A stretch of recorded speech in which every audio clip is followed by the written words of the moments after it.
Welcome to the Tech Egg. Don't get scrambled. Enjoy the video.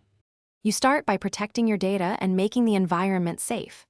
Back up your phone now. If ghost touches worsen, you can restore. Remove the case and any screen protector so you can inspect edges and seams. Then power cycle the device and boot into safe mode to check if an app causes the problem. If touches stop in safe mode, uninstall recent apps. Once done, if the issue persists, move to inspection and hardware checks in the next step. Now you inspect hardware carefully to find the root. Look for cracked glass, a swollen battery bulging the frame, or separation at connectors. These cause phantom touches. Power off, open the SIM tray and check for moisture. Dry with silica packets or gentle air. Clean the screen and bezel with 70% isopropyl on a microfiber cloth, avoiding ports.